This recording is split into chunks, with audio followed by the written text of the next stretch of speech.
What's up, YouTube? This is the Brooklyn Bounce channel. I'm here today with Chapter 18, Part 1 of the book Anthony's Boy, The Prince of Bath Avenue. The true story of former Bonanno family hitman Joey Calco. Written by Richard Stanley Kagan. Chapter 18. July 16, 2012. Joey Calco. After my life as I knew it was over, I received a visit from my attorney while I was in prison. No one knows this. I am telling you this for the first time. My attorney told me that he had received a confidential visit from one of the attorneys from the law firm of John W. Mitchell of New York City, which was representing Anthony Sparrow in his appeal for convictions. My attorney was acting on my behalf when he was retained by a source which is unknown to me. My attorney was working for me behind the scenes from the attorneys of record for the defense. He was a very well-known attorney at the time, and he represented many clients in la Cosa Nostra. I call him Teddy Randizzi for the purposes of this book, or Teddy Randizzi. He took out a letter which had previously been opened and read in the presence of the Mitchell law firm attorney. He read it to protect my interests and said I believed him. He read it and I could not believe what I heard. It was a notarized document reportedly signed by Anthony Sparrow and addressed to me. The substance of this letter is which I have written down in my notes. It goes like this. Tony Randazzi, my lawyer, comes back after a few days and tells me that he talked to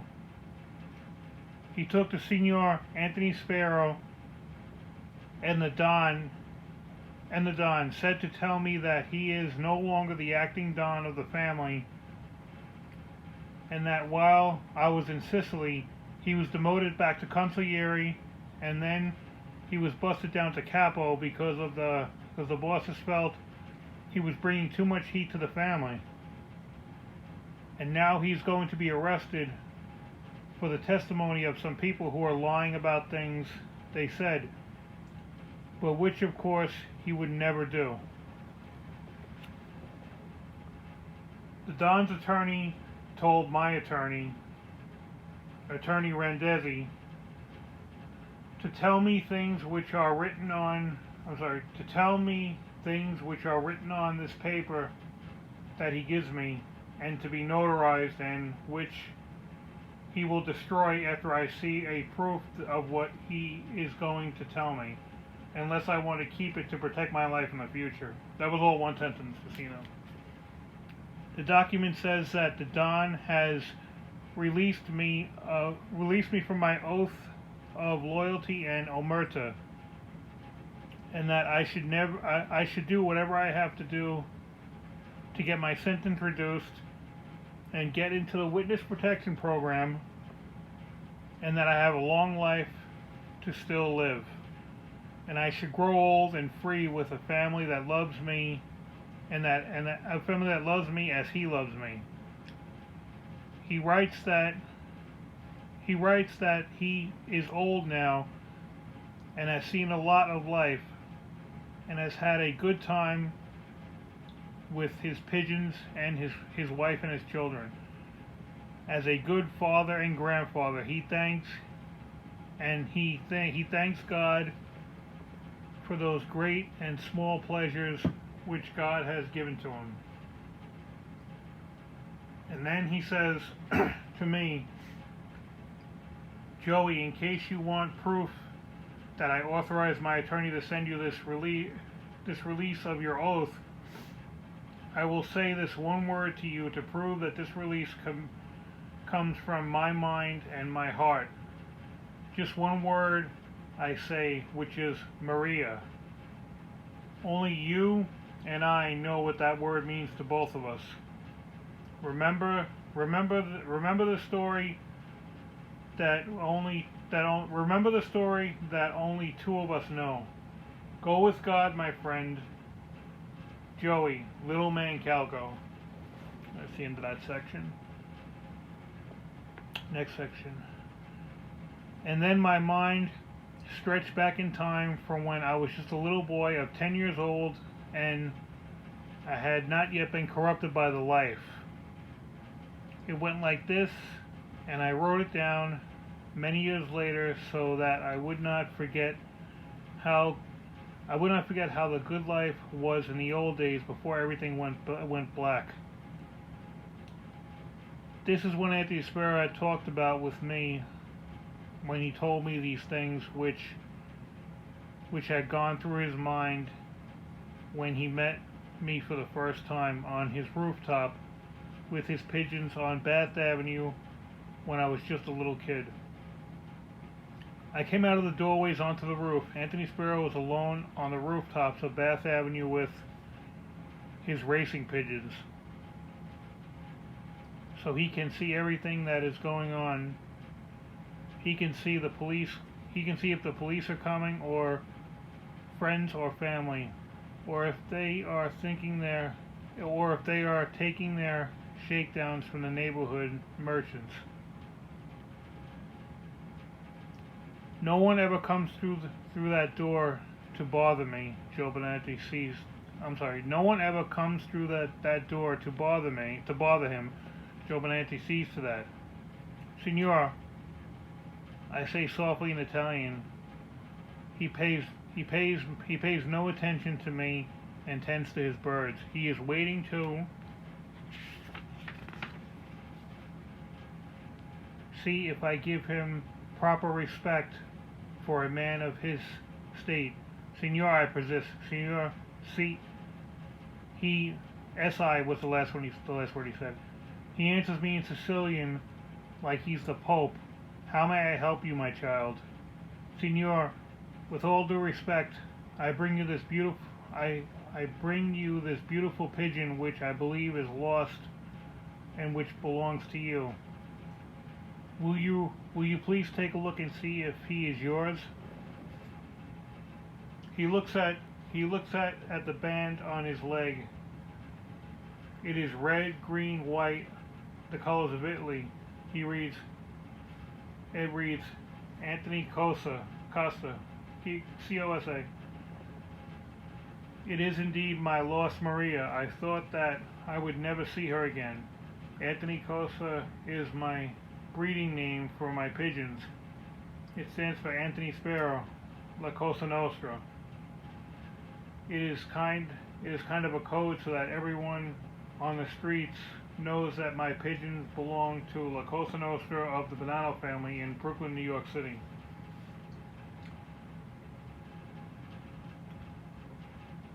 See, Giovanni, she is mine, he answers gracefully.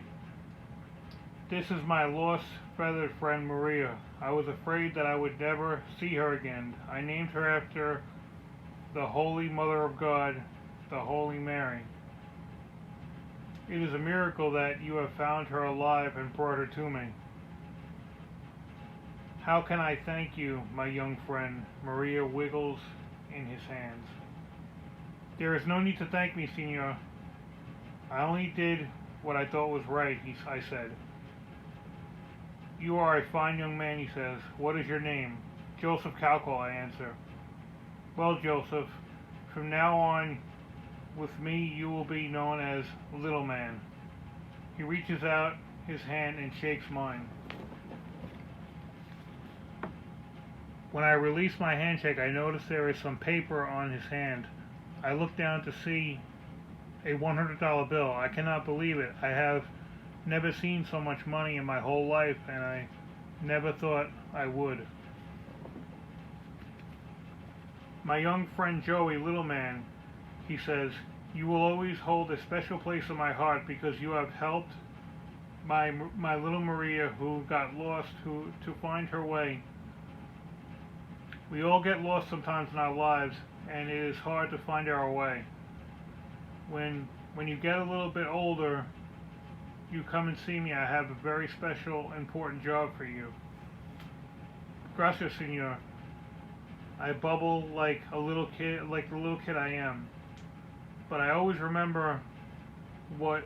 I'm sorry. But I always remember what the thankful consigliere Anthony Spiro said to me. When you're a little bit older, come back and see me. I have a very special job, and it's a very special and important job for you.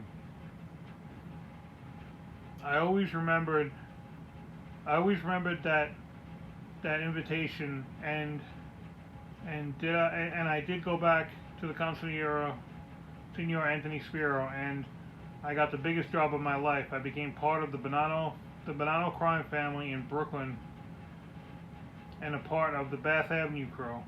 I am Joey Little Man Calco, aka Little Joey, aka Crazy Joey. As to the place of Anthony Spiro's birth, this is what he told me in one of our private days together.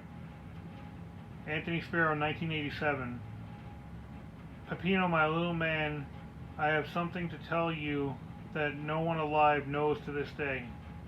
If you look at the story of my life, you will find that history states that I was born in Brooklyn in 1929. That is close, but not completely accurate. I was born in 1929, but not in Brooklyn.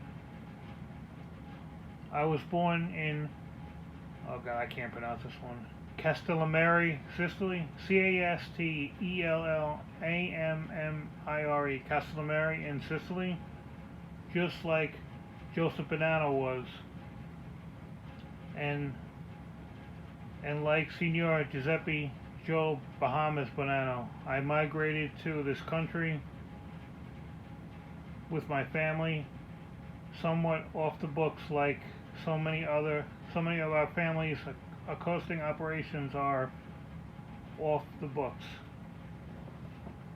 My parents brought me here when I was 3 years old, like Don Giuseppe Bonanno was brought here at a young age. We settled in Williamsburg, Brooklyn, like the Bonannos did. We were taken in and cared for by the Sicilian community and also the Italian neighborhood in general. But first in my life, like you, I am Sicilian by birth, even though my birth records show that I was born in Brooklyn. This was done by a simple stroke of a pen in the records book of the city of New York at a time after the passage of a few dollars from one hand to another. It was something that was done all the time. This was not done so that one day I could qualify to become the President of the United States, but rather to help me blend into society as a first-generation American. Who knows how many people have become President of the United States and been illegal just by the passage of a few dollars from one hand to another, to make a stroke in a book of birth records.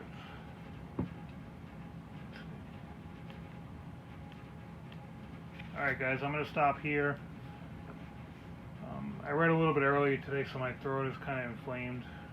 I'll come back either later tonight or tomorrow with the rest of